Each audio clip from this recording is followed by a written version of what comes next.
thought would never end. Trying to make it on faith in a struggle against the wind. I've seen the dark and the broken places, oh, but I know in my soul, no matter how bad it gets, I'll be alright. There's hope in front of me. There's a light, I still see it. There's a hand still holding me, even when I don't believe it. I might be down, but I'm not dead. There's better days still ahead. Even after all I see, there's hope in front of me, yeah.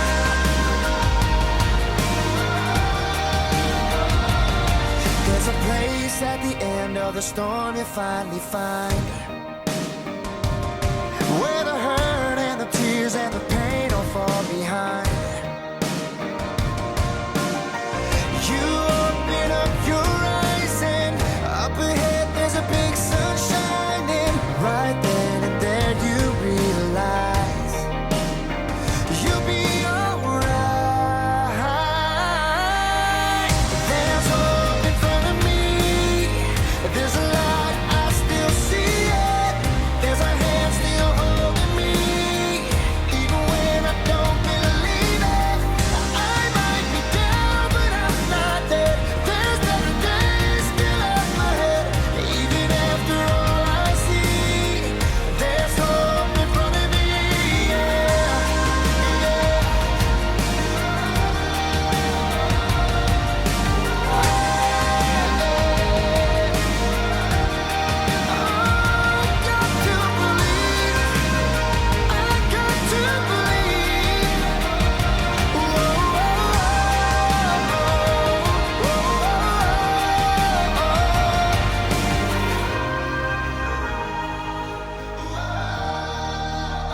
I still have hope. You are my hope. Oh.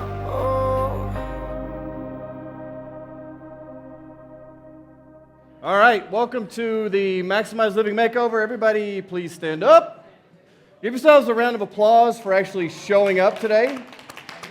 We know 80% of all success is just showing up, so you're 80% of the way there just by being here. So raise your hand if this is your first Maximize Living Makeover, the first one ever. So there's 2 rules to a Maximize Living Makeover. How many rules?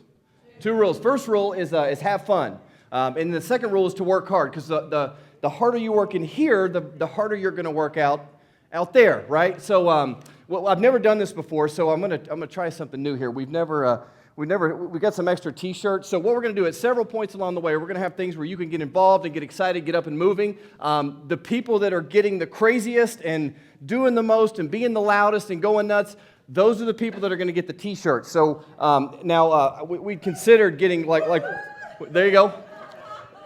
There you go. We considered getting one of those big bazooka guns. There you go, lady. All right. Now I got to warn you, because if someone is behind you, you're at risk. So make sure you're paying attention. Put the smoothies down. Ready, set, go. Here, pass some of these out. Pass them. There we go. Right.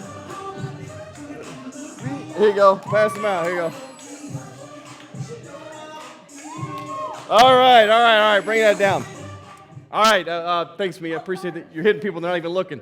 All right. So everybody can be seated. So today's a big day. Today's about hope. It's about change. It's about giving you a game plan with action steps. You guys all know this is Breast Cancer Awareness Month. I guess it's the last day of Breast Cancer Awareness Month. Raise your hand if you want to be more aware of cancer. It's sort of that's an honest question. If you have a snake in your house, do you want to be more aware of the snake, or do you want to kill it? And I'm sorry, there may be some snake lovers in the room. You guys, we're in church. I can speak for God on this. Snakes were never designed to be pets. You can't pet them. They can't play with your kids. So if you have a snake in your house, awareness is good, but you want to be able to kill it. So today we give you the tools and the strength to actually know how to kill cancer, not just be aware of it. Because in the Bible, hope is defined as an optimistic outlook toward the future. When you're aware of cancer, that doesn't give you an optimistic outlook. It just makes you aware of something that you don't want in the first place. So we're not making you aware, we're actually showing you how to be a cancer killer. The way this makeover came about, this sprung about 3 years ago through a friend of mine, a mentor, a coach named Dr. Charlie Majors. He actually co-authored the Cancer Killer book. He had stage 4 metastatic brain cancer. For you guys that are aware of cancer, stage 4 is the worst stage. Brain cancer is probably the worst of the worst in terms of types of cancer. He went in, they thought they were benign tumors initially, so they cut him open, and the surgeon, the minute he cut into the first tumor, it started to bleed profusely. He said, this guy, it's grim. So he basically patched him back up and just more or less sent him home to die. He said, you have about 3 weeks or so to live. You could probably extend that if you wanted to do high-dose chemo and radiation and a bone marrow transplant. So this is Dr. Major's pre- and post-MRI. That's a normal MRI. That's how everything should flow around the spinal cord and brain. Those were his tumors kind of packed in there. He was having headaches so bad he would throw up cerebrospinal fluid. He would be adjusting patients and just literally pass out. So that's him. Let me let him tell his story. I'm Dr. Charles Majors. I practice right outside Chicago, Illinois. I'm a Maximized Living chiropractor. A while back, I began getting severe migraine headaches and not knowing what it was at all. And I remember them just all sitting there, and it looked like somebody had died. You know, my wife's crying, family's crying, they're all trying to hold it back, and no one was saying anything to me. I had a tube down my throat from the surgery, I had a tube coming out of my head, and no one was telling me anything at that time. And in that moment, he said, this is no longer a benign tumor, it's cancer. Once my wife was diagnosed with cancer, we had a choice to make, and that choice was to follow the traditional medical way of doing things or to do some research and find out a different alternative. I remember saying to the doctors, you could barely hear me mumbling, and I remember saying, over and over, I don't want a cure. I want to know what caused this.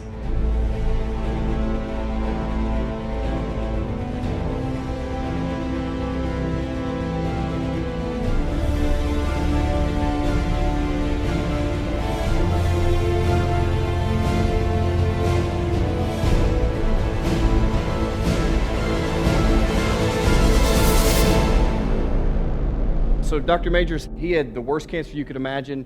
He did no chemo, no radiation, no surgery other than the initial surgery to find the tumors. And he's healthier. He's officially 5 years cancer-free, and he says he's healthier than he's ever been. Yeah, give him a round of applause for that. So we're going to show you the exact same protocols that he used, because it's like a recipe. If you follow the recipe, you get good results. So where are we at when it comes to cancer? By the way, this picture, I like this. This is after he politely declined their overtures for toxic chemo and radiation that would have surely killed him within a few weeks or months, and that was him getting to the cause. So he left the hospital, he flew to Reno, Nevada, and he began an intensive study, a lot of the things we're going to talk about today, of exactly what caused his cancer. Because if you don't get to the cause, you can really never get to the cure. The cause is the cure. So the war on cancer, about 44 years ago now, all the big fat white guys got together with smiling faces. They said, we're gonna win the war on cancer. All we need is $1 billion. If we could get $1 billion of your money, we could end the war on cancer. Now the question is, where are we at in the war on cancer? And if you could kind of look back, of you guys that are over 40, this will make a little more sense. If you could go back to when you were like 10, 11, 12 years old, how many people do you remember that had cancer? If you could really put yourself back in that, you're holding up a 0, maybe 1, maybe 2. Now, 30 or so years later, how many people do we know now? Raise your left hand if someone in your family's been affected by cancer. Grandma, grandpa, aunts, uncles.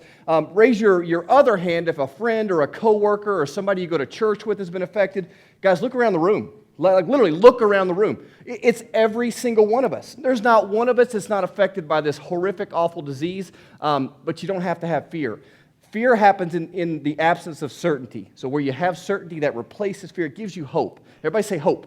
Hope. All right, so where we're at now, 1 in 2 men and 1 out of 3 women will develop cancer. That's just the facts. And it's at about 1.5 million new cases will actually happen just this year. Now it's the leading cause of death in kids. For years and years and years, the leading cause of death in kids was accidents. Now it's actually a chronic degenerative disease. And then the scariest one, this terrifies me the most, by 2030, it's almost going to double. So if we don't change something, if we don't get to the cause and start changing what's driving this whole train forward, we're all heading toward the same destination. The time has come in America to launch an intensive campaign to find a cure for cancer. Our recovery plan will invest in electronic health records. It will launch a new effort to conquer a disease that has touched the life of nearly every American by seeking a cure for cancer in our time. People will look back at this period of history and they'll laugh at it, just the way we look back at the way they used to bleed patients. Nothing we've done in a century has substantially reduced the death rate of various cancers. They will burn it, they'll cut it out, or they'll try to poison it. And anytime human beings try lots of things, a lot of them are not going to work. We are a total failure. Heavy trading today in the biopharma sector. Blockbuster cancer drug Erbitux racked up nearly $425 million in sales. You have this entire industry that is not going to just pack up and go away. This is a business. The treatment that they wanted for Thomas, his quality of life would be non-existent. You know that this poison they're putting in you can cause other cancers. And what is it doing to your body? If the guys that make it say, we don't know if it's safe, but we'll put you in prison if you don't do it, what's that all about? That's the scary part. You go through all of that, and you never know. People have tried to bring effective new treatments and have been shot down. Friday, the Food and Drug Administration raided the doctor's office, seizing patients' files and other documents. These guys are part of a club, and that club has nothing to do with protecting the American people. The first director of the American Cancer Society worked hand in glove with the tobacco industry, and they were running the Cancer Society like a massive advertising campaign. You're the American Cancer Society. Don't you want cancer to be prevented in America? You got an idea that's way off the map, and you say, I want to test this, they'll throw it away. This is Thomas using alternative therapy, and this is conventional therapy, 2 months worth. Who decides? This is a cesspool, and the American people are left helpless. We started out on the wrong foot, we stayed on the wrong foot for 100 years, and we are paying the price. Fantastic documentary, by the way. If you guys haven't seen that, I highly recommend it. So we're in the midst of Breast Cancer Awareness Month. You guys have seen all the pink stuff, right? You see the pink football players with their pink socks and the pink whistles on the referees with their pink towels. And last week we had the Susan G. Komen Race for the Cure. It was raining, so I love those. I love and I hate that whole scenario. I love the women that participate in that, or the men that do too. I love a fighter. I love a survivor. I love hope. And I love cause marketing. We do it all the time. But what I don't love is when corporate America tries to cash in on a disease that's not pretty, and it's not feminine, it's not sexy, and it's not pink. It's a horrific, awful disease that takes mothers away from their kids and grandparents. Kids never know their grandparents, and we try to marginalize it if it's some marketing ploy. When we're selling more Mike's Hard Liquor because of the breast cancer movement, something's wrong. And until we wake up and see what's happening, we're all part of this big. I'm not about pink buckets of Kentucky Fried Chicken. M&M's gets in on the game, and Cheerios, and more ice cream to go with your cancer. We're going to show you soon. Sugar is the primary driver behind cancer. That's a depressing idea, but it's also an empowering one if you know exactly how to reverse it. So here's the 2 things we got to do to reverse it, or to never get it in the first place, because the best cure is to never get it in the first. So what is it and what causes it? Those 2 questions will rarely, if ever, be answered if you're in an oncology setting. If you go to an oncologist for cancer, rarely, if ever, will they ask you, or will they explain to you exactly what it is, and definitely not what caused the cancer. That's rarely even addressed in our culture. Here's what cancer is not. It's not genetic. They took a poll of over 1,000 people, and almost 100% of the people said, if you live long enough or if you're around long enough, you're going to get cancer. So almost everybody believes it's just inevitable, that it's in our genes and it's just sort of how we're designed. We see all this gene stuff on TV and targeting. This is straight off Wikipedia. I could have put 70 other slides that verify the exact same information. 5 to 10% of cancers are caused by genetic defects from the person's parents, which means it's not coming from our genetics. Actually, it's coming from what's called epigenetics, but we're not victims. And as long as you believe that your disease is caused by bad genes, then why eat healthy? Why eat apples when donuts taste so much better, right? We know it matters. We know it makes a big difference, and it's all the difference in some cases. So I could spend 2 hours just on epigenetics. I encourage you guys to look this stuff up. It's control above the genome. We're actually seeing where we can change our genetic expression based on our lifestyle decisions. So if you put your body or all your cells in a good, healthy environment, nurturing with plenty of nutrients and nerve supply and oxygen, all of your good genes get expressed, and your bad genes or your oncogenes, those get suppressed. So bad ones turn off, good ones turn on. If you put your cells in a bad environment with toxins and pollution and stress and everything else, then all your bad genes turn on and good ones turn off. The good thing is, and they've actually shown this, you could flip the gene expression based on changing just your environment. So we can change it if we know how to deal with it. So what is cancer? You got to know that we're made up of 76 trillion cells. Our bodies are made up of tons of cells. What happens to our cells happens to our entire being. We are our cells. Every cell is a life cycle. So when God made us, He designed us to live a certain amount of time, or our cells, and then at a certain point, we commit suicide. We basically just said, enough is enough, we're done. A cancer cell is a cell that doesn't turn itself off. It's a cell that doesn't die. So we're going to teach you some strategies to induce those cancer cells to turn themselves off. It's called apoptosis. Everybody say apoptosis. It's a fun word. The P53 gene, we know that gene can be turned on or off. That's the gene responsible for that apoptosis. When it does not get activated, the cancer cells don't die. And this is literally in the last just couple of months, literally. Some of this research we're showing you is weeks old. This is leading edge stuff on the cutting edge. This is not stuff that's been around. The problem in medicine, we're 5 to 10 years behind all the most current research. And most of the stuff when it comes to nutrition and supplements and lifestyle factors, they're never being studied in the first place. So they don't even know the effect it has on a lot of these cancers. So it's very simple. The cause of cancer and all disease, for that matter, is when your cells become toxic, deficient, or they decrease in function.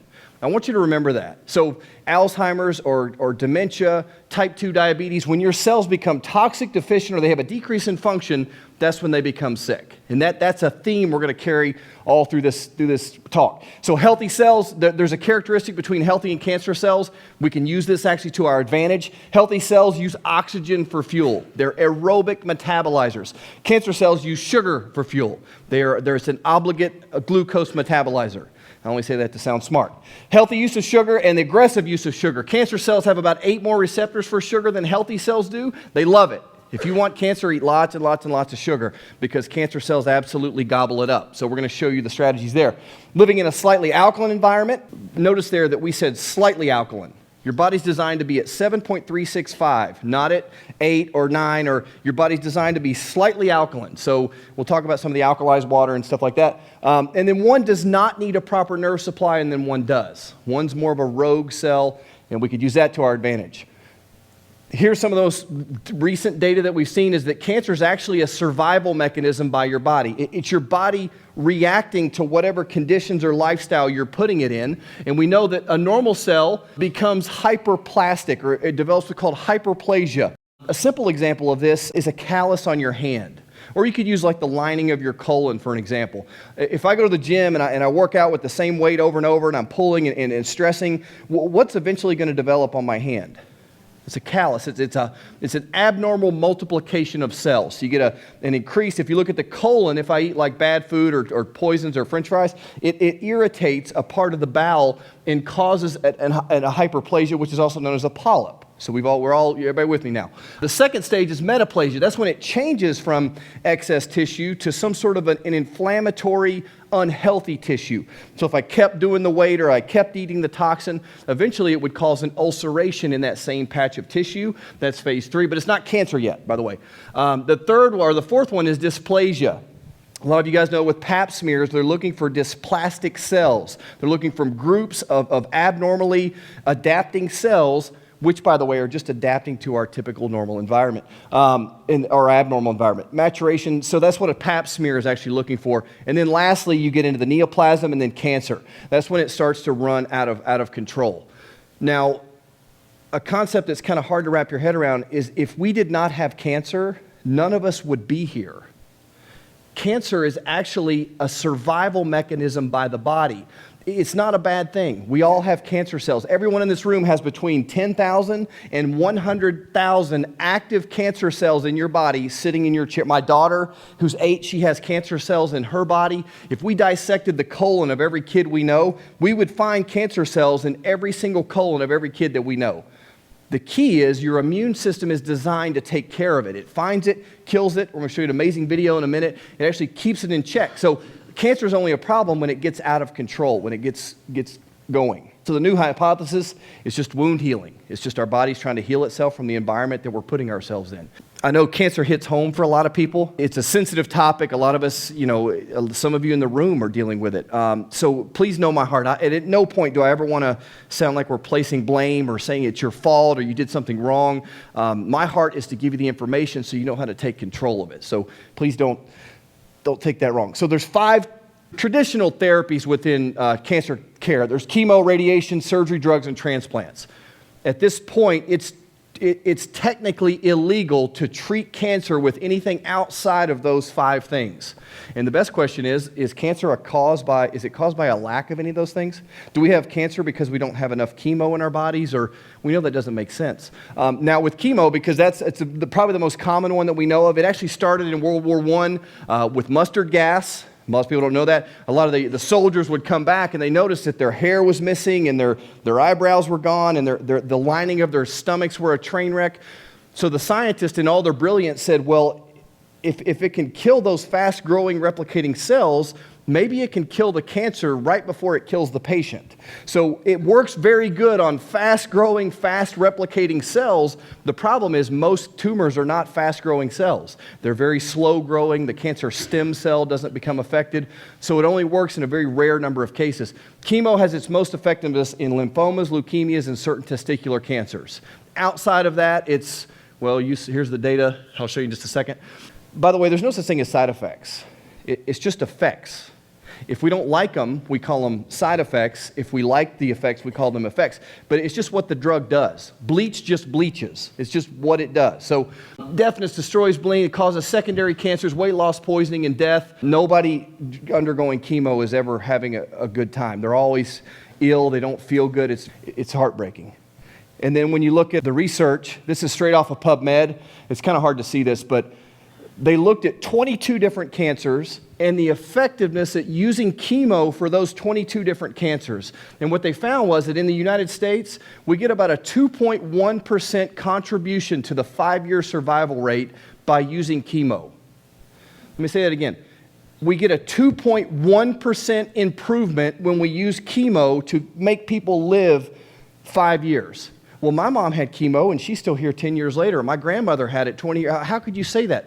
Those people would have probably lived that long anyway. So it doesn't, and this is repeatable. This is over and over. And in the Australia, they're doing a little bit better than us. Theirs is 2.3% contribution. They're going to show you too, when you're doing chemo, and I'm not against it, certain things it actually does have value. There's certain times where chemo is necessary, but there's a thing called a chemosensitivity test. Have you guys ever heard of a chemosensitivity test? Almost no one's ever heard of that. They don't even routinely do it in this country. You have to send your blood to Greece or to Germany. They take a sample of your tumor and they use different chemos to figure out which chemo works best for your tumor. Does that make sense? Doesn't that sound like it would make more sense? That's not routinely done. There's another thing called insulin potentiation therapy, IPT therapy, where they give you a bolus of insulin and it makes the cancer attack the chemo. So in some cases, they can use like 0.05 the amount of chemo that they would typically use on a cancer patient. Their hair doesn't fall out. They don't even get nauseous. And it kills the cancer much more effectively. Wouldn't it make sense that we did that routinely across the board? But you have to go to other countries to have that stuff done. And that's not just my opinion. So surgery, we know that surgery, every time you cut something, you cause inflammation. When you cut a tumor, it spreads and you cause inflammation. If a tumor bleeds, the tumor spreads. That's just, if it's bleeding, it's spreading cancer cells. Adhesion, promoting angiogenesis, stimulates inflammation. Now, if I had a 20-pound tumor on my kidney, guess what I want off my kidney? Right, I'm getting that tumor off. So there are cases where this has value, just not as much as we think. Radiation is a burn. It's literally just burning the tissue. So the key is to try to burn the cancer or the cancer cell tumor without having to burn the surrounding tissue. It's impossible to do that because it's so embedded within the same tissue. And the problem is what happens when your cancer cells, your tumor, which is largely made up of what are called daughter cells. You guys heard this between daughter cells and cancer stem cells? Cancer stem cells are what actually make the tumor. They're very small amount. They're very smart. The daughter cells are the bulk of the tumor. When we do chemo, radiation, and traditional surgery, the goal is to reduce the tumor load. So you want to take the size of the tumor down, which has value, but when we use radiation, it actually makes the stem cells more resistant. So they become actually better at resisting future chemo and future radiation. That's why we all know people who had a tumor, they had surgery, chemo, radiation, and then they were cancer-free, and then 6, 7, 8, 9, 10 years later, the cancer came back and the chemo didn't touch it. It was just so aggressive they were dead in a couple of months. Because it actually stimulates, chemo does some of the same things. It makes the cancer stem cells stronger. It never gets to the root cause, plus it never changes the condition of why we had the cancer in the first place. Because cancer doesn't make you sick. It's being sick over time that causes cancer. And I don't mean to hurt anyone's feelings. That's the reality. Cancer doesn't make you sick. You have to be sick over time in order to get that cancer. If we just cut a tumor out of a sick person, what are we left with? We're left with a sick person, right? So you never change the environment. And plus, you're weakening the immune system with chemo and radiation, so then it's an even sicker person. So 3 steps. There's 3. There's stop making it by getting to the cause. You want to safely kill the cancer, and specifically, and you want to work to rebuild the immune system. In traditional cancer care, 1 in 3 will almost never be addressed. I can almost guarantee. And number 2, if you're counting safety as the issue, will rarely, if ever, be addressed. So it's really almost that simple. So when we get to the cause, again, we're all cancer patients. We all have cancer. We all have it. It's just part of the life cycle of the body. 40% of women already had breast cancer in their breasts. So it's pretty much all part. If you're over 40, it's half of you. And then it takes about, let's show you this doubling chart here. So a normal cell doubles about every 90 days, give or take. So at 90 days, you've got 2 cells. At a year, you got about 16. In about 5 years, you're looking at about 1 million cells by that point. And then 6 years is 16 million. By about 8 years, you've got about 4 billion cancer cells. That's what we call a tumor. And actually, it's not this big. It's probably about that. It's tiny, right? So at 4 billion cells, that's when a mammogram can actually detect the cancer, at about that point. Now, the scary thing is, at about 40 doublings, which is just 10 years, the cancer is considered lethal. So the mammogram finds it at 8 years, and you've got about a 2-year period before the cancer is actually considered to be lethal. So the mammogram might find it in that 2-year period, hopefully, if it doesn't do more damage at the same time. So here's the thing about mammograms. Raise your hand if you've heard some controversy surrounding mammograms. Hopefully most of us have heard that by now. The Swiss government actually stopped using mammograms as in their routine detection. They're way ahead of us when it comes to this. The reality is a mammogram is the equivalent of about 1,000 chest x-rays. So the radiation you get from a mammogram is equivalent in rads to about 1,000 chest x-rays because they have to expose the soft tissue.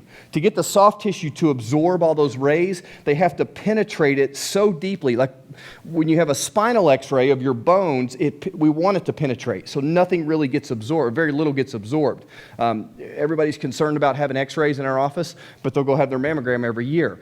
A spinal x-ray is about 1/10 of a chest x-ray. So, I mean, it's exponentially less and less. And then this is the one test we're actually all getting. So about 40 women are getting these things. Well, this is pretty common. So if everybody's getting their mammograms and it does so good at detecting cancer, then why do we all still have a massive increase in breast cancer?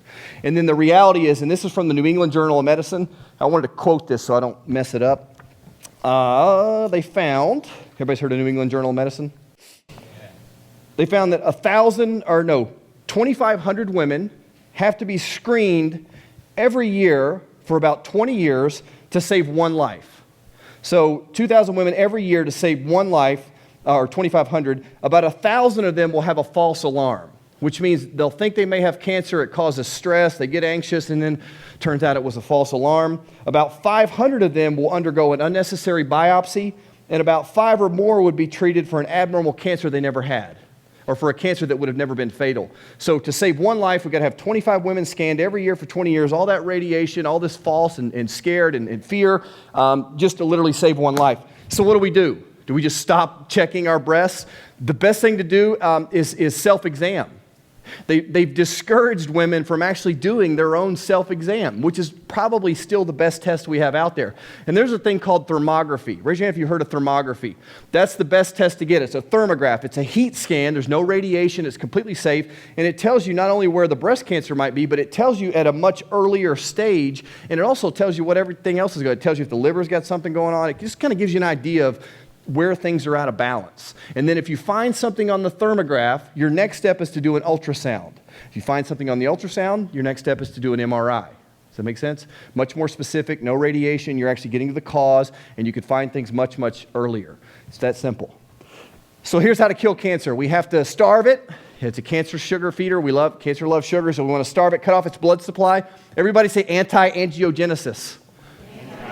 Another fun word. Fix the environment, so more alkaline. Inducing apoptosis through changing the genetic expression.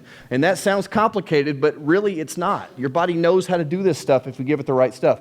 Correct the nutritional deficiencies, employ cytotoxic, basically herbs and plants, and then remedy inflammation. That's the trick. So here's the key with the immune system.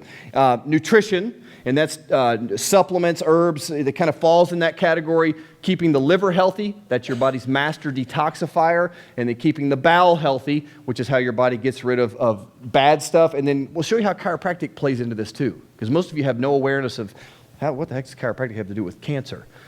So I want to show you this video. This I had 10 of these. I had to kind of pick the one that I liked the most.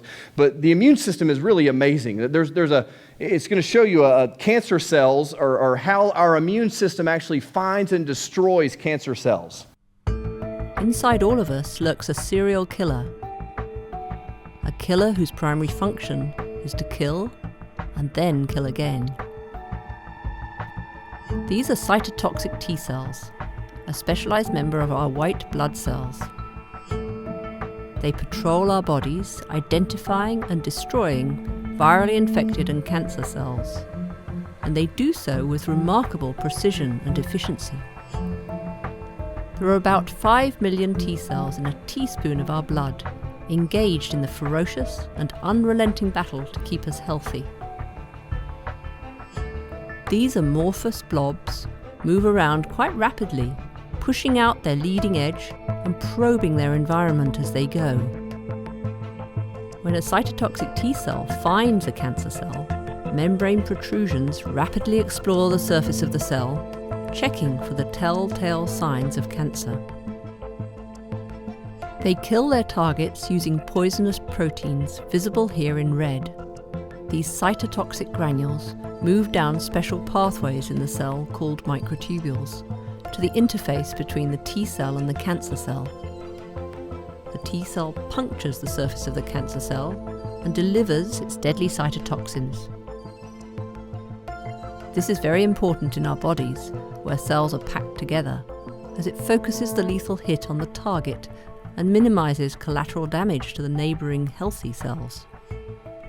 The fate of the cancer cell is sealed. The T cell then moves on, hungry to find another victim.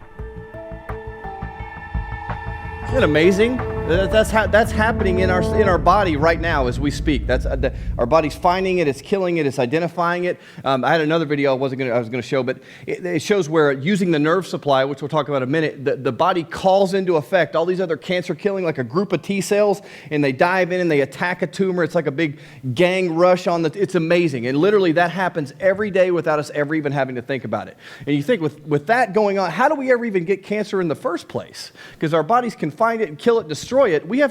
The amazing thing is that we all don't have cancer. I mean, that's really the amazing thing, is our bodies are so incredible, and what we do to it's crazy. So really, the 5 causes is maximizing our mindset. We know that a toxic mind is where it all starts. When they look at survivors of pancreatic cancer, the survival rate's like 1 in 1,000, 1 in a million sometimes.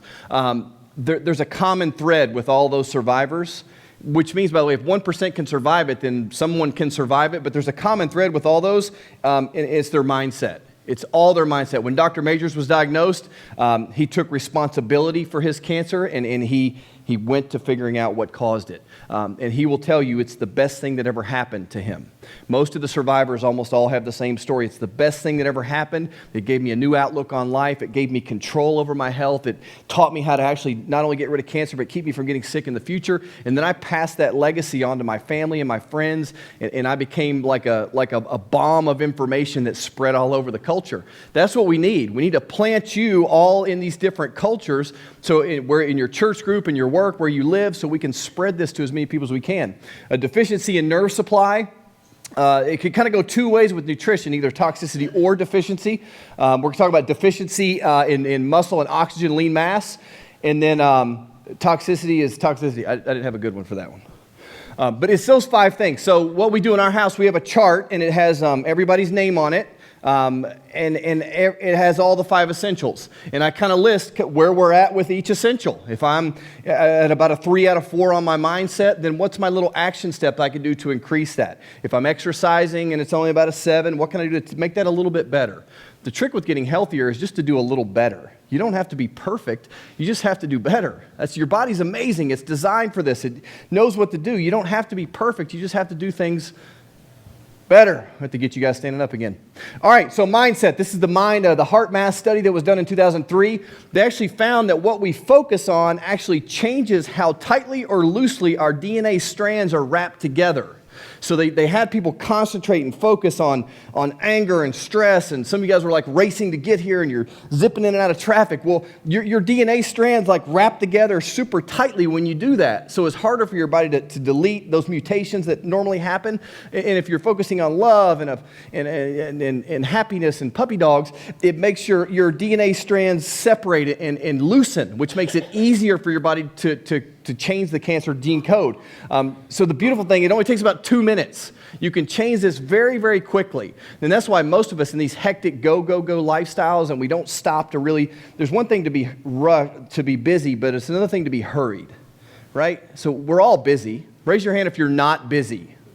Like nobody, right? So a total different thing about being hurried. So we can control that. There's taking time out to do deep breathing and meditation, and you kill cancer cells just when you breathe in deep. Everybody take a deep breath. Do one more. How good is this? There's like no oxygen up here now. Like that feels good, right? Like that feels good. If you don't feel good when you do that, you're not a human. All right, so 6 things we need. These are essentials, and there's 2 reasons they're essential. Number 1 is because they're essential. You have to have them. Your body can't function without these 6 things. The other reason it's essential is because your body can't make it effectively, or most of it has to come from your food or your diet or whatever else. So amino acids, whole food protein. So ideally, we don't take amino acids. We take protein, and then our body breaks it down into amino acid, then it gets used by the small and large intestine. So the health of the animal makes all the difference. So when you're looking at protein, it's the health of the animal that makes all the difference. So if the chicken was healthy, it's a healthy egg. If the chicken was, it's a healthy chicken breast. If the cow was healthy, it's a healthy piece of steak. You guys saw the study the other day that came out that processed meat caused cancer. Do you guys see that? I'm not the only one. Amazing, right? Hot dogs cause cancer. They're finally admitting to that. That's like revolutionary. We've known that for 20 years. It's processed meat, and it's also conventionally raised red meat. Red meat is actually healthy for you if it comes from a healthy cow.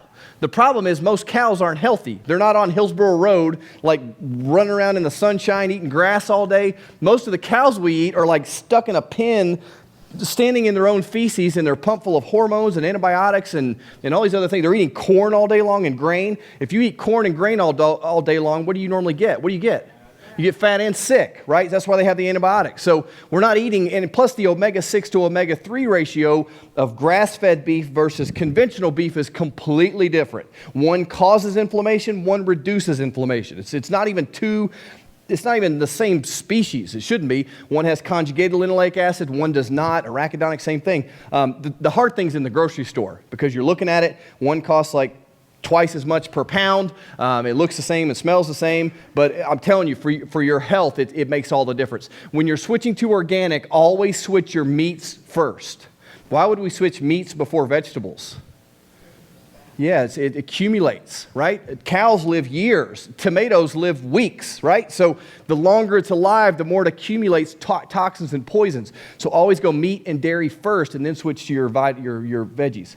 Antioxidants, that's what kills off free radicals. Live acids or fatty acids, we'll cover that in a second. Live enzymes, we're going to talk about that green sludge that I'm sipping on over there.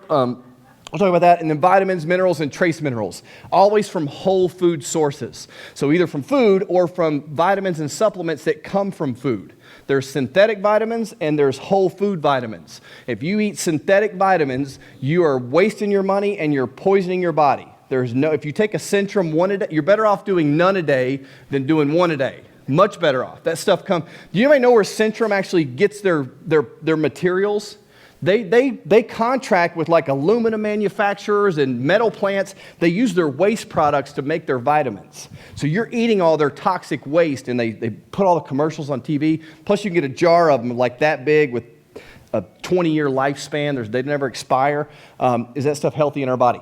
And then minerals and trace minerals. So the essential fatty acids, the best way to get these are from healthy meats and then also from veggie sources. So what's a good source of healthy fat from veggies and plants? Avocados. Everybody says that when then nobody says anything else.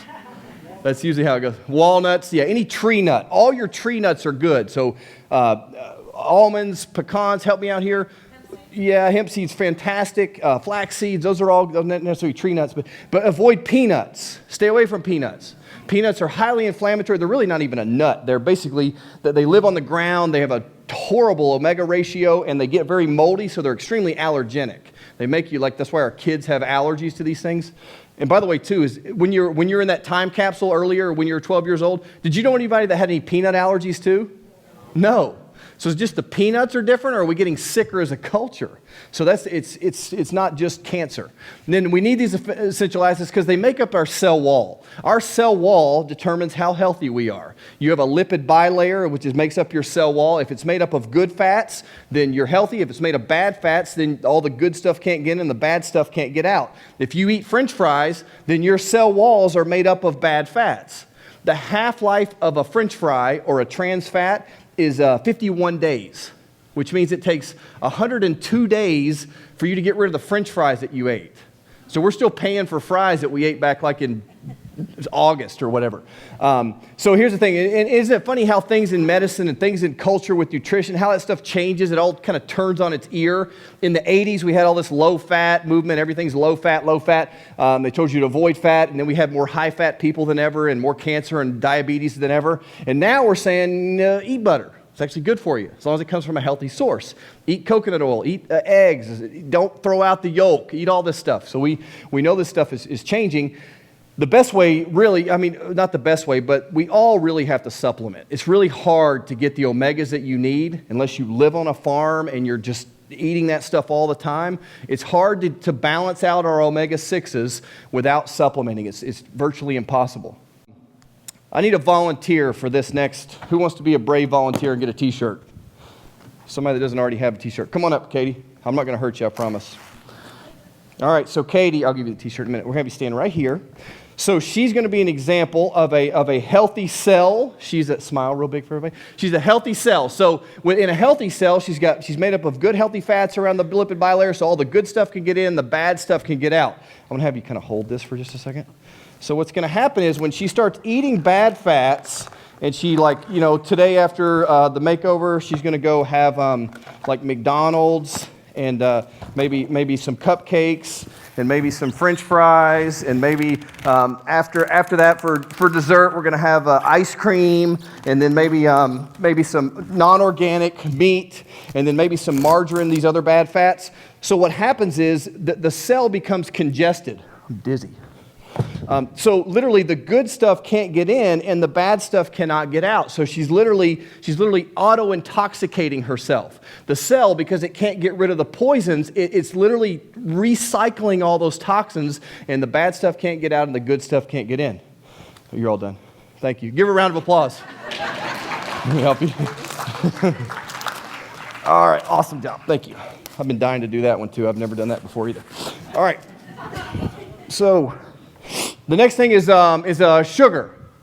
So we know sugar, there's still some debate in the oncology world about whether or not sugar contributes to cancer, which is the most ridiculous notion you could imagine because they actually use sugar to find cancer. If you guys have heard of a PET scan, raise your hand. Everybody's heard of a PET scan. That's a very common test to find cancer. What they use is they use a radiographic, they radioisotope a dextrose molecule. So they put a radio tag on a sugar molecule and they give it to you, and about 57 minutes later, they run you through a scanner and they want to find where all the sugar is collecting. We know that cancer loves sugar, so guess where all the sugar goes? It goes to the tumor. That's how they identify where the tumor is. So the cancers eat it rapidly. That helps identify it. But the bad thing is, and this is not the biggest part of the picture, but the PET scans actually help to feed the cancer. So it's actually contributing to the problem actually more than helping. So the tricky thing is, and our advanced plan deals with this. Raise your hand if you're on the advanced plan, or you know what the advanced plan is, or you've ever tried the advanced plan for more than 30 minutes. Right, so we all know what this is. So the trick with this is high fat. So the advanced plan kind of goes like this. High fat, good fat. Can I get an amen for eggs and butter? Right, amen for eggs and butter. So healthy fats, as many as you want. You don't have to limit them. Good healthy fats. Avocados and grass-fed beef and organic butter and eggs. Moderate protein. Now, moderate because excess protein converts to what? Turns to sugar, right? If you eat more protein than your body needs at that one sitting, the excess converts into sugar. For women, most need about 10 to 15 grams of protein. Most men, it's about 15 to 25. It kind of depends on your goals and what you're doing weight-wise and all that. But it's less than most of us actually think. And then the low, simple carbohydrates. So vegetable-based carbohydrates. So your greens, your broccoli, your cabbage and spinach. Yes, Brussels sprouts. Everybody knew that was probably coming. And then you want to minimize your sugary fruits. Anybody know what the sugary fruits are? Yep, Granny Smith apples are your good ones. That's the ones we want to eat. So the ones we want to eliminate are like your red apple, and I love red apples, bananas and citrus and melon. Those are the ones you want to kind of stay away from because they convert so quickly into sugar. So berries, any kind of berry, like the smoothie we made, we'll talk about, is actually made of blueberries and strawberries and raspberries. You can have all the berries that you want, lemons, limes, avocados, and Granny Smith apples. And you can also do grapefruits in moderation. And those do not spike our blood sugar levels. They do not convert into sugar. And they basically have a net negative balance when it comes to inflammation. So inflammation, to that point, the bad fats are the primary cause. So your canola, your corn, your peanut, your soy. You notice canola, has anyone ever heard that canola is actually a healthy oil? I think we've all heard that canola oil is the one you're supposed to cook with. Does anyone know where canola comes from? Rapeseed, you're right, which sounds bad enough by itself. There's no such thing as a canola plant. It doesn't exist. There's no canola plants. It actually is an acronym. It stands for Canadian Oil Low Acid. So it's not even it's a petroleum, basically. You're eating petroleum. By the time it reaches the shelf, it's more or less already toxic. So the good alternative is coconut oil and grapeseed oil, not rape, but grapeseed oil. And then at your lower temperatures, you want olive oil and organic butter. Those are all good at lower temperatures. And then your toxicity, we'll get into that later. And then allergens like casein and gluten. If you guys have been tested for food allergies, the two biggies are gluten and casein. So a lot of people have these food sensitivity testing done, and they'll see like tomatoes are on there, and like lemons are on there, and all these obscure, like how the heck could I be allergic to apples, right? But the reality is our buckets are so full from gluten and casein that those other things are just showing up because they're the straw that are breaking the camel's back. You get gluten and casein out of the picture, almost all those other secondary allergens go away. The other biggies are like peanuts and soy and corn. Those are all your higher inflammatory food allergens. Food sensitivities and psychological stress. I mean, we can show it in a test tube where you can get stressed out and angry. We can draw your blood and we can see all your cytokine increase, and everything changes when we get mad, and then everything changes when we get happy. So the importance of your bowels. So your bowel is made up of, how many cells did we say we're made of? 76 trillion. You've got over 100 trillion just in your gut. So we're outnumbered by bacteria just in our belly. We have about 10 times more bacteria in and on our body than we have healthy cells. Do you guys know that? That we're outnumbered by bugs and bacteria by a tremendous amount. That's why if we kill all the bugs, we'd be dead. We have to have bugs. We have to have healthy bacteria. It needs to be on our skin. It needs to be in our bowels, in our mouth. That's the only reason we don't get sick every time some pathogen attacks us or we forget to wash our hands every day. But we're in this insane culture that tells you to kill bugs and kill germs, and germs are the cause of disease, and kill the virus, and your body's designed for that stuff. The kids that grow up in the most sterile environments with all this hand sanitizer are the sickest. It's been shown over and over. If you grow up on a farm, your chances of having allergies and cold and flu and asthma are not nil, but very, very low comparatively. So get dirty. Let your kids eat dirt and do all that other stuff. 80% of our immune system's in our gut, literally 80%. So 80% of how you fight cancer and how you fight off germs is how healthy that your gut is. If your gut gets sick, everything else gets sick. So antibiotics destroy the gut. That's one of the biggies. And not just by mouth. Antibiotics in our meat is probably as big or more of a problem than antibiotics that are actually taken orally. Diets and refined sugars and processed foods, and then wheat and dairy. Now wheat is like, how could wheat be bad for us? Because Jesus ate bread and drank wine, and how could that be bad? He was not drinking Yellowtail, and he was not eating Wonder Bread, for certain. The bread they had back then doesn't even exist anymore. You ever heard the song, Amber Waves of Grain? Well, that was like 8 foot tall. Now they've got this 18-inch dwarf, semi-GMO dwarf crop, blah, blah, blah, which has a protein that it never even existed 20, 30, or 40 years ago. It's not even the same thing. So we're literally, and we eat that stuff, our body thinks it's like a virus attacking our body. An autoimmune reaction occurs. And plus it messes up our gut. Chronic stress and chronic infections. What do you think is higher on the glycemic index? A piece of whole grain bread. Does anybody know what the glycemic index is? It's how quickly something turns into sugar. What's higher? What turns to sugar faster? A piece of whole grain bread or a candy bar? Much quicker.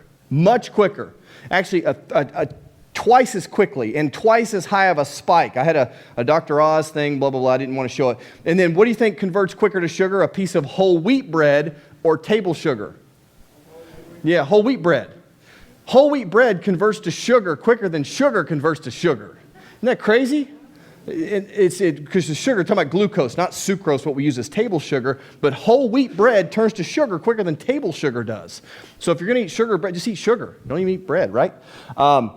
And then Max GI, 80%. This is the best. I take this every single day. It's 80% of the immune system, so it has healthy essential oils. Has a component called lysozyme, which actually helps to kill some of the pathogens that disrupt that gut flora. So we have to do something to repair our gut. If you've had one round of antibiotics in your life, you probably need to do something daily to repair your gut. It's just the world that we unfortunately live in. So this is the cancer-fighting juice. I had this morning. I did not do bok choy. I did not do beetroot. I do not like those two. But I did kale and broccoli and carrots. Broccoli has an amazing cancer fighter. They're called sulfonamanes, or sulfur, basically. Cruciferous veggies like broccoli and Brussels sprouts and cauliflower, they have a sulfurizing effect on the body. Does anyone, wives, you could tell on your husbands, like when they eat broccoli, is their gas like really, really bad afterwards? My daughter calls it the broccoli toots. I got to admit, like in doing all this research in broccoli, I was like overdosing on broccoli the last 4 or 5 days. So my wife like made me almost sleep in the other room. Luckily, I was like preparing for this. I needed to be by myself anyway. But yeah, so it's good. I was like, I'm in here killing cancer. So yeah, it's good. That's just don't eat, if our gut works right, or if you don't eat too much of it, it doesn't cause that. So repair the gut and don't eat too much at once. And then carrots. Everybody said, well, carrots are high in sugar. Why you? It's all Carrots have what's called the Trojan horse effect, which means it shuttles nutrients into the cancer cell, which triggers that gene that causes the apoptosis. So it's actually a good thing. It makes the cancer hungry, and then all the nutrients go in and it helps to kill the cancer cell. So carrot juice is very effective at doing that. The smoothie that you got that's actually sitting on the counter over there, it has coconut milk. You can either put greens first or spinach. We use spinach today, frozen berries, and then plant protein. So that's basically, and I put a little bit of liquid stevia in it. But that's the ingredients. And sometimes I'll add like cinnamon and flax seeds and kind of go crazy with that. But that's my breakfast every morning. It takes me 4 minutes to eat breakfast. I do a scoop of this stuff, and then all those ingredients, and I'm out the door in 4 minutes, literally. And I even got all those ingredients you guys ate at the Grassland Foodland, or Grassland Foodland if you're from here. Does everybody know where that place? That is not even a grocery store. I don't even know how's that place even still open. But all those ingredients, organic spinach and organic berries, they even carry that. So there's no excuse. I mean, you can almost get that stuff anywhere. And then this greens first, if you don't eat your 10 servings of veggies you should probably be getting every day, then we should be supplementing. This is this slimy juice that I drink. It actually tastes pretty good. Anybody want a sip of it? But anyway, I drink this about 30 minutes before I eat, so it gets the live enzymes into the body so that when we eat food, it helps us to digest the food better. So you do it about 20, 30 minutes before you eat. That way when all the food comes in, you break it down, absorb it, and then it gets assimilated better. It's not you are what you eat. It's you are what you absorb and assimilate and are able to utilize. Does that make sense? Then the other one's protein source. Now, you got to be careful when you're buying protein on the market. You want to make sure it's from grass-fed cows. Remember, the health of the animal makes all the difference. And you don't want it loaded with a bunch of artificial sweeteners or sugar. So the one we use as stevia, and it's in whole form. So it's low temperature, pasteurized. It literally is not broken down by the heat that you typically break it down with. These live enzymes, there's 3 types: metabolic, digestive, and food enzymes. These are all necessary, and it's probably one of the most deficient things that we have in our culture. It's really hard for us to get all of those that we need just from food or just from normal lifestyles. So this D3 with probiotics. Raise your hand if you're taking D3.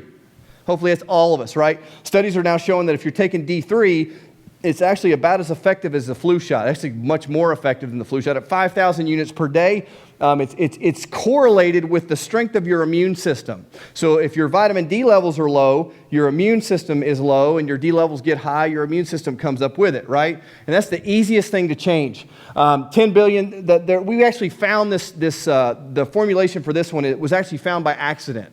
In another clinic, another doctor, the guy was taking, for his ulcers, he was taking a real high dose probiotic, which was helping the ulcer, but he started taking the vitamin D with it. And we had tried everything. We tried IV, we tried different formulations, and really none of the vitamin D was raising people's levels with very much effectiveness. When you take the probiotic and the D together, it like skyrocketed. The guy's D got up to like 400, and the doctors were freaking out, and they had to taper him back down. But yeah, literally it goes up because they have a synergistic effect. The vitamin D helps the absorption or the effectiveness of the probiotic. The probiotic increases the absorption of the D. They work very synergistically together. And now the new study linking vitamin D and cancer in a way we've never heard before. Doctors know that low levels of the vitamin can lead to a host of illnesses, but now research suggests that vitamin D might actually hold the key to fighting cancer. John McKenzie has a story. The studies just keep coming, the evidence mounting. Low levels of vitamin D are now linked to so many illnesses, from breast, colon, and prostate cancers, type 1 diabetes and asthma, to multiple sclerosis and heart disease. I even think of vitamin D as the fountain of youth, if you will, in that it allows us to age well. At least that's the hope. And nowhere is the evidence more compelling than here in the laboratory. So all the work here is on vitamin D? Yes, we've got Professor Joellen Welsh has spent the last 25 years studying the powerful effect of vitamin D on cells. These are human breast cancer cells growing in the flask. Taken from a woman who had breast cancer? Yes. Now watch what happens when you add a potent form of vitamin D. Within just 4 days, half those cancer cells are dead. It looks like the cancer cells have basically shriveled up and died. The longer they're treated with vitamin D, the more of an effect we see. What happens is that vitamin D enters the cells and it triggers this cell death process. It's similar to what we see when we treat cells with tamoxifen. A drug used to treat breast cancer? Yes. That's amazing. It is amazing. It's a very dramatic effect. That was just the beginning. Researchers here then took human breast cancer cells and injected them into mice. Tumors quickly began to grow, but when the mice were treated with vitamin D, the tumors began to shrink. Look, this one was reduced to half its size. The one here disappeared entirely. Similar results have been seen on colon and prostate tumors in mice. The real test, however, remains. Will vitamin D work this way in people? Other lab work is revealing how vitamin D can actually improve the way cells function in the heart and in blood vessels. And the number one killer is vascular disease, and vitamin D makes our arteries more healthy, basically, allows them to age well. Preliminary, tantalizing research on a common nutrient with so much potential. For Good Morning America, John McKenzie, ABC News, Albany, New York. And by the way, too, vitamin D is not really a vitamin. It's It's actually a pro-hormone. So vitamin D is a hormone, not a vitamin. Low vitamin D levels are associated with multiple sclerosis and asthma and allergies and type 2 diabetes and heart disease, like he said, and about 7 or 8 different cancers. So how important is vitamin D? And it's the easiest thing in the world. This is a chart. I wish we could all commit this to memory, but this is the level that your vitamin D level needs to get to reduce that disease by those amounts. You with me? So cancers combined, if we could get everybody's vitamin D level to 40, we could reduce all cancers by 77%. Isn't that amazing? Just getting your vitamin D level to 40, which is not even that good. If you get breast cancer, if you can get their rates to about 52, we cut their risk of breast cancer by 83%, colon cancer by 60%, even non-Hodgkin's lymphoma and type 1 diabetes. If mothers, before they have their babies, if their vitamin D levels are at these levels. Fractures, falls, MS, heart attacks. I mean, that should be world headline news that everybody needs to run out and get your vitamin D. Where are we typically supposed to get our vitamin D from, though? From the sun. The best source is actually the sun. But what's the big lie we've all been told? Is that sun causes cancer, right? That skin cancer is actually caused by sun exposure. I'm not pro tanning bed or going out and getting burnt. That's not what I'm advocating. But we're designed to get sun. We're supposed to get sun every single day. We should get 20 minutes every day in our bathing suit with no sunscreen every single day. And I don't see anybody that's run around in their bathing suit right now. And plus the rays of the sun are at such a weird angle, we'd have to get it at a certain time and for longer. So literally, the skin cancer is not really caused by sun. Why would it just show up in one spot? Do you only get sun in one spot? Have you ever heard of anal melanoma? How do you explain anal melanoma if it's caused by the sun? So yes, burning the skin can oxidize things and cause issues, and it's not a good idea to burn your skin, but there's far more. That's just an external expression of what's going on inside. And then the other thing is, this is where the yellow line is where our government recommends we're supposed to be. We're supposed to be at 30. What you'll look at, that keeps us from getting rickets. Nobody nowadays is running around with rickets. So the recommendations are not even enough to keep us healthy. Those recommended daily allowances are enough to keep you from getting disease, not enough to keep you healthy, just to keep you from getting deficiency diseases. So we need more of these things in order to stay healthy. So the probiotics with D, make sure you get that. There's a little resource form in there. If we run out, which we probably will, then there's everything today is 20% off. So everything, we don't charge tax. So that's another 10% nowadays. So everything's 20%. A lot of you guys will stock up for the whole year, and that's fine. Here's GMOs. You may know what GMO stands for?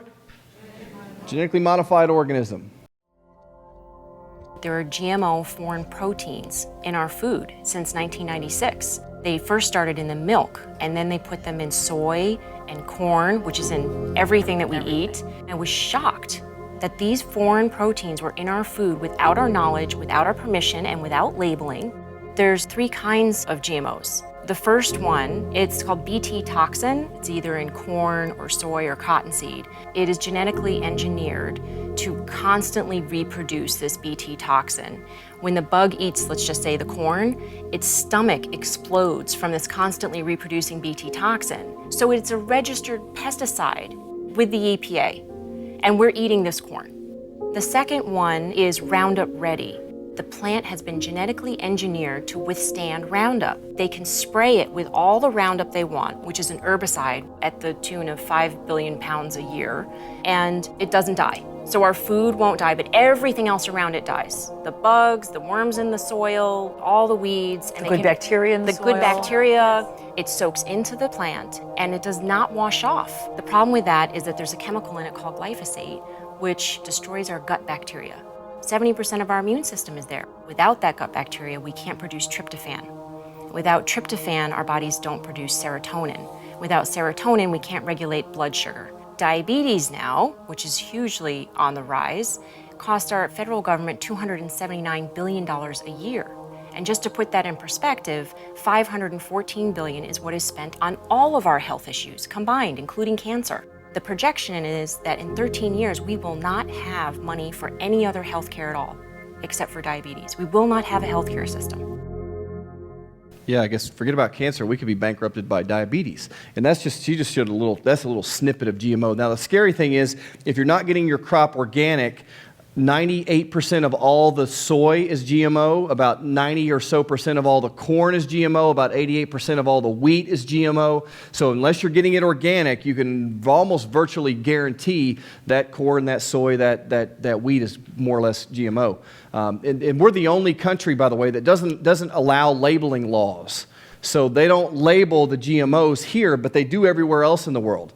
They started here. We're probably not going to regulate them. And the other thing is, so this was a study that was done in the Journal of Food and Chemical Toxicology. So what they did was they found this study was initially done. What really got GMOs passed was this same study. So they took rats, they did the study, but the study that was initially done that allowed GMOs to pass was only done for 90 days. So what another independent company did was they did the exact same study with the exact same mice, same species, same breed, same exact GMOs they studied, but instead of going for 90 days, they took the study for 150 days, and then that was the result. So do you think the company actually knew when to shut the study off in order to keep that stuff from happening? That was almost 100% of the rats that did that, but they just allowed it to go on, a little bit longer. So there's so many things that are happening without us really consciously aware. It's not reaching the media. It's not really in our day-to-day. It's just we're living without it. Another study, Journal of Hematology, found that it's increasing in leukemias, so blood cancers increase when we eat GMOs, also tumors and kidneys and liver damage, other things that are GMO. We're just on the front end of seeing the tidal wave that's probably going to come from these things, and that really terrifies me. The problem is when we go out to eat, or we go to dinner, or we go to church, or we go to wherever, the restaurants, we go to J. Alexander's, or we go to McDonald's, it's the same stuff. It's the same bad meat. It's the same bad GMO. It's really the same bad everything. Now, you're seeing some places like Chipotle and some of the countries kind of moving toward non-GMO and things, which is great. And that's not because they love you. It's because there's now a demand for it. So the culture has to change a demand for it. Walmart doesn't carry organic produce because they love their customers. They do it because there's market share. That's what drives it. All right, so for your nervous system, let's so most of you guys at this point, I would imagine, are probably sitting there saying, yeah, a lot of this makes sense. Yeah, bad GMOs, vitamin D makes sense, but no sugar. But there's probably still something that's just something's still a little not quite matching up, I guess. Because everybody knows, like you said, my sister, she ate good, she had a great diet, she exercised, she even took vitamin D, and she still got cancer. And then some of you guys are on the other end of the equation that someone, we've all got that great uncle who smokes and drinks like a fish and eats Kentucky Fried Chicken 3 days a week or 3 times a day, and you can't even kill that guy. So how does someone do everything wrong and live forever, and someone who does everything right dies early? When we know only 5 to 10% of it's actually due to our genetics. There's actually a secret. So there's a reason behind that. And it's not luck, it's not Russian roulette, there's actually a reason why people do that and why that happens in certain people but not in others. For this, I need Mike, will you be my volunteer? I won't wrap you up, I promise, man. So I'm going to have you actually stand facing away from us. We get to see your best side. So a little, for those of you guys that are current patients, this will be kind of old hat. Some of you guys that are guests, this may be new. But what we're looking for, kind of just backing up to how the body works. We think that health is about good food. Like good food is good health. Good food facilitates good health, but good food is not good health. Exercising facilitates good health, but it is not good health. Detox, healthy lifestyle, those things facilitate, but it's not good health. Good health is good function. So the definition, the health of your body is based on how well you function. So we know that your function is actually controlled by your brain. Everything in the body is controlled by the brain. Every organ, every cell, every tissue of the body is controlled by the brain. If I was to cut him through the spinal cord, could he heal a cut on his hand? No way. Could his kidneys work? Nothing could, right? So the brain has to send messages literally down the spinal cord, over the nerves, down deep into all the organs, all the cells, all the tissues. And if it's not controlled directly by the nervous system, it's controlled by the hormonal system or the endocrine system. So that's just the way that we all work. Now, if then this next example, this is lung cancer. So this is kind of facing the same way that Michael is. You see, that lung cancer is right there. So basically, if everything runs the way it's supposed to, there's no interference, then we know that all the information, if you eat good food, your brain can find it. If there's tumors, your brain can find where they're at. If that works the way it's supposed to, then we function at a high level and we're healthy. And yes, nutrition, exercise is important, but this is a big part of it. If I create interference, if I took a pair of scissors and cut the nerves controlling his lung, what would happen to his lung? It's done. Is that a belief or a fact? That's a fact, and we're not going to do that on you. But yeah, instead of cutting the nerve, if I was to shift his spine, you see how the spine is shifted right there? If I was to twist the spine, and instead of pinching the nerve, we started squeezing or putting pressure on that nerve, what would eventually happen to the lungs? Could the lungs function at 100% if I'm damaging the nerve that the brain is using to control it and tell it how to function? There's no way. So same thing with the kidneys or the liver or the bowel or the digestive organs. That's just the way our body works. You're all done, man. Give them a round of applause. That's your second one. You'll notice too with lung cancer, you notice which lung that tumor's in? There's tumor in this lung, no tumor in this lung. If smoking causes cancer or causes lung cancer, then why would the tumor not be in both lungs? Don't tell me it's genetics because the same genes are in the same lungs. Don't tell me it's smoking because the air goes in both lungs. What is inherently weaker about that lung that allows the immune system to diminish in order for the tumor or the cancer to take over? You see how this works? Are you all with me here? So that's what we're looking for. We're not really treating. When you look at chiropractic, 95% of our profession does what's called relief care. When your neck hurts or your back is sore, you come in and we adjust you, put a hot pack on it or rub it or put some stim pads on, feels real good. And then when your pain comes back, guess what you do? You come back, right? And once we go to the chiropractor, we got to keep going forever. Everybody's heard that. I'm not the only one that's heard that. Well, that's relief care. As quick as I'll throw medicine under the bus, I'll throw my own profession under the bus too. Because most of what we're taught, actually everything of what we're taught in school is just relief care. You get paid by insurance companies, patients feel good, they keep coming back. It's a nice little game to get into. With corrective care, which is literally about 3% of the chiropractic profession, none of it's taught in the schools, it's all postgraduate training. The goal of corrective care is to actually find where we've lost the proper curves or where the spine is out of its proper position, influencing the nervous system, and we work to get the spine as healthy and as neutral as we can get it, so it takes pressure off the nervous system and the body's allowed to heal. Does that make sense? So there's stretching, there's physical therapy, there's a whole host of home programming that you've got to do at home in order to keep that healthy. It's not just adjusting when you come in. It's a program of care. This is Dr. Major's pre-X-ray. Remember the cancer guy that in the beginning? That's his first X-ray. When he had terminal cancer, that was his lateral cervical X-ray. And this is his post-X-ray when his cancer was gone. What do you see different about those two? There's more curve. And some of you guys are looking at things and go, oh my gosh, my curve's already worse than that. And he had terminal brain cancer. And again, it's not just one essential. That's why we have 5 essentials. He didn't just do chiropractic care. He did the whole host of everything. But if your nervous system's not working right, guess what else is not working right? It's everything. That's the way our body communicates with itself.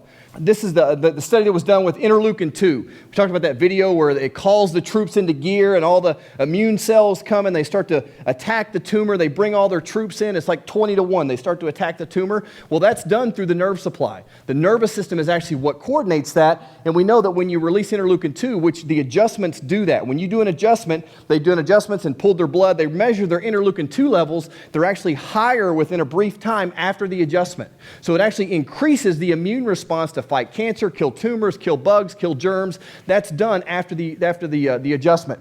And that's just one single. That's just adjusting. That's not doing the home care and the rehab and doing a series to get the spine into a healthy position. It's just more or less just relief care. Still has that benefit.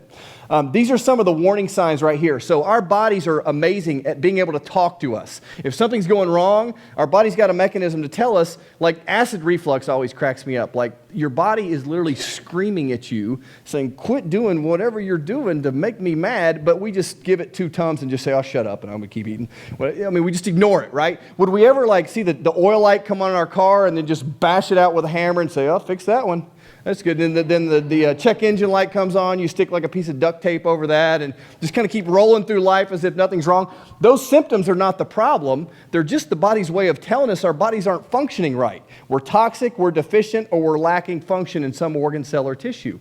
That's just the reality. So headaches and menstrual problems, high blood pressure, depression, those are all very common things we see in the office. I don't treat a single one of those conditions. Not directly anyway. Our goal is to get your body back into balance and get you healthy and remove the interference so your body can heal and function at 100%. If a body's healing and functioning at 100%, do you think they'll have any of those symptoms? No way. Can you have sleep problems and constipation if your body's functioning at 100%? There is no absolute way. So again, nutrition, exercise, it's not just one essential, but we have to look at the whole big picture.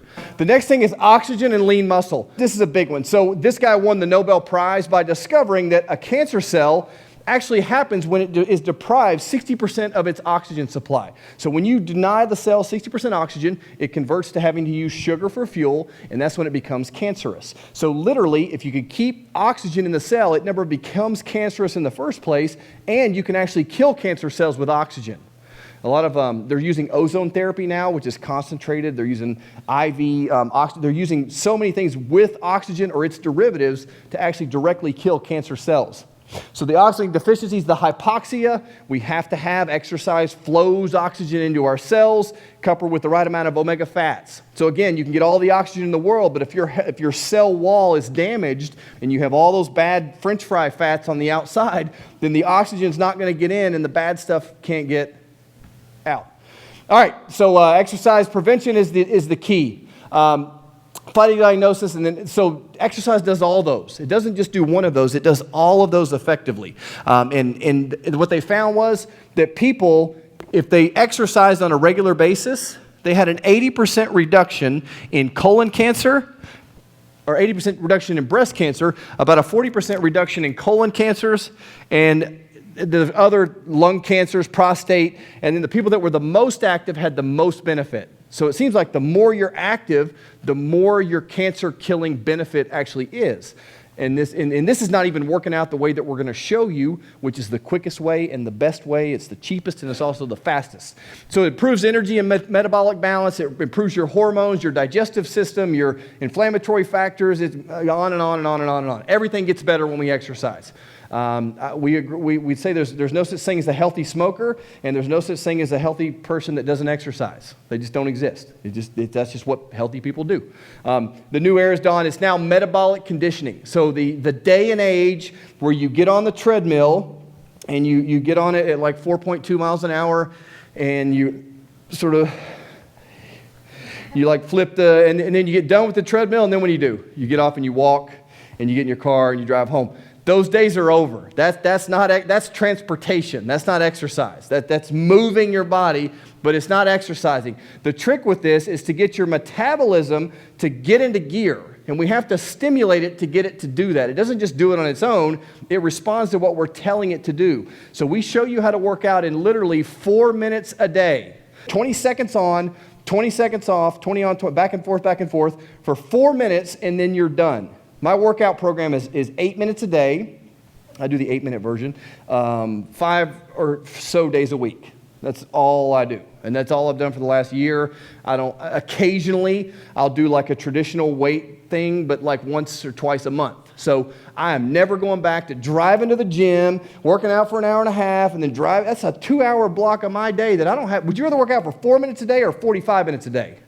4, right? And you're getting more benefit. The problem is when we work out on a treadmill, and we kind of do this for a slow period of time, when we do exercise continually for more than about 30 to 40 minutes, your body thinks it's being stressed. So you release a lot of stress hormones, which is another word for cortisol. Does anybody know what cortisol does to your body and your metabolism? Yeah, it makes you store fat, and it also makes you use muscle as a fuel source. So by doing regular aerobics and spin class and all these long duration exercises, we're burning up muscle and we're actually storing fat, which is the opposite of what we're trying to do, which is to burn fat and build muscle, right? So this last little section is on toxins. And then the trick with this too, there is a trick with how you make this burn so much fat. This is a key. So if you want to burn fat doing that sort of exercise, there's a 2-hour window after you work out that you cannot eat any grains or sugars or processed dairy. So we call it turning off your GPS, your grains, your processed dairy, and your sugar. You have to turn those 3 things off for at least 2 hours after you work out because you just burn up all the sugar in your muscle. You want your body to restore that by using fat to replace that. So if you go home and eat a candy bar or you drink a soda, you're going to put the soda back in the muscle. You want your body to burn fat to do that. So that's the trick.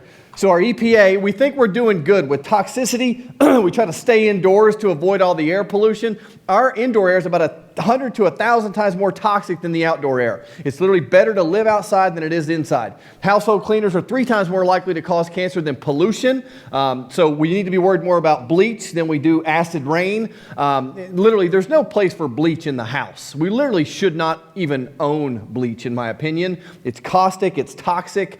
There's no reason to have to wipe countertops with bleach. There's so many different healthy brands. There's Melaleuca and I think, are there any vendors that sell healthy products? Right there in the back, awesome. Yep, so we have so many different alternatives. These poisons that we put in our body. If you wipe the countertop with bleach and Timmy eats a cookie off the counter, what's Timmy eating? Timmy's eating bleach, right? So we need to literally eradicate that stuff. This was surprising. This is from the Journal of the National Cancer Institute. Women that took just 1 ibuprofen per day for 5 years had 50% increased risk of breast cancer. That's just 1 ibuprofen. Some of the women I know are popping like 2 to 6 every single day for 5 or 10 years every day because of how toxic it is to our body. And then if you take an aspirin a day for 5 years, it increases the risk of breast cancer by 80%.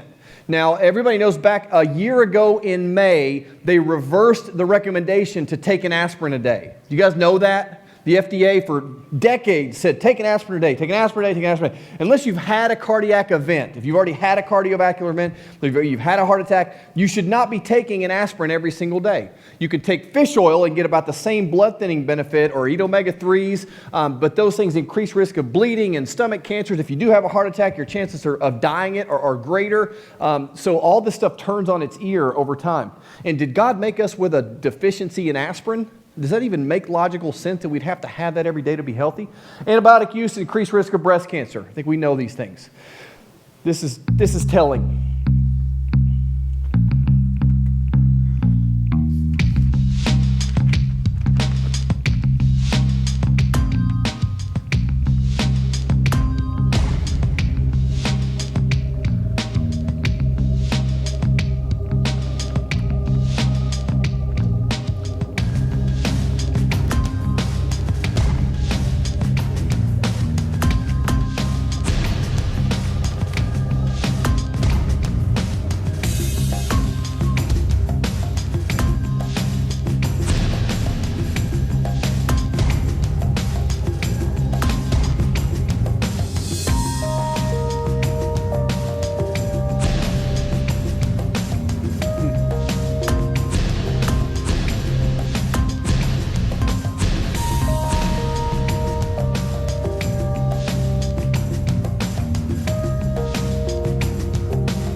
So I guess we can all go live in a bubble now, I guess, right? What do we take?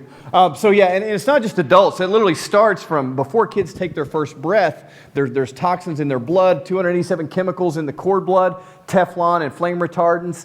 When they took samples of a kid's first stool, 84% had mercury, the others had lead and DDT. 100% of women have phthalates in their cord blood. Not 80% or 98%. 100% of women have toxic plastics in their cord blood. So it's literally, we're bathing in toxins every day. The beautiful thing is our bodies are made to be equipped to handle most of this stuff as long as we quit putting more in the bucket than our body's able to take out of the bucket. The problem is we never know how big our bucket is, and we don't know how much is already in our bucket from day one. That's the key. It's putting stuff in versus taking stuff out. To help take those things out, I take this stuff every day. It's a 2-part supplement. The one you take in the morning helps to boost glutathione. Have you ever heard glutathione? That's a master antioxidant. Helps to neutralize free radicals, and it also stimulates your cell. If your cell wall is healthy enough, it allows it to release the toxins properly. So you actually get the toxins out of the cell. So what? There's a lot of products that do that. A lot of detox products will help you get rid of toxins and lock them from the cell. The problem is most of that gets recycled back into the cell. So you're detoxing and then you're retoxing.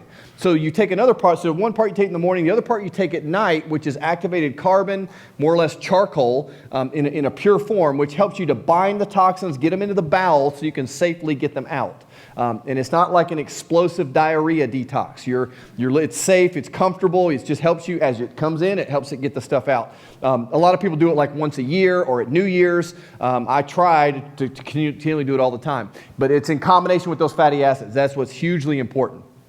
Now, we have a new tool. We've never had this before. I'm basically launching it right now. It's a system called Maximize Metabolics. So it's blood and urine testing. So up until now, we've never been able to test the blood or test the urine for byproducts and toxins. So the first step is to do this lifestyle risk questionnaire. That last table, you can get signed up as you're leaving, that will send you an email to do this questionnaire. It takes about 10-15 minutes. It tells you exactly what things you're moving toward. It's GI stress, it's toxicity, it tells you that. And then the next step, if you want, is to do a blood and urine analysis, and you don't have to bleed and pee in my office.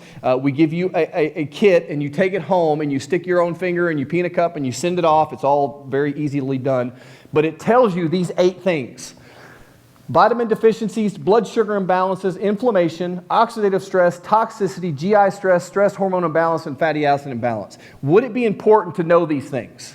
Yes. So we go to our doctor and we have our physical, and they say that you're healthy as a horse, clean bill of health, but almost none of these things are ever checked. So the testing we do at the doctor has tremendous value. It tells us what your liver enzymes are doing, and if you do have disease. The problem is it doesn't accurately tell you which disease you're probably headed for. So this helps you on the far end of it to tell you, am I moving toward toxicity? Am I front-loaded with inflammation? Is my fatty acid balance off? So we now actually have a program. So you pre and you post-test. It gives you an exact program of what foods to eat and what supplements to take and what things to avoid, and it makes it very, very, very, very simple. So this Cancer Killer book, I would highly recommend everybody have that book. That's the most amazing. It's a tiny little read. It has everything we talked about in there. It's got all the protocols in the back, because some of you are probably wondering, well, what if my aunt already has cancer? Or what if my daughter has to do chemotherapy? Or what if I have a 2-year-old that's been diagnosed with a horrible brain tumor? There's doctors in the back here that treat advanced cancers on a regular basis with conventional and non-conventional therapies. There's about 8 of them listed in the back. It tells you exactly where to go, their number, their email, their website. All the information is in here. So if you have family with cancer, we need to get them resources. They need to know this information, because it just could kill them if they don't know. And they may need to do the conventional route. They may need to mix, but we never know till we find out. Thank you guys so much. You've been an awesome audience. God bless.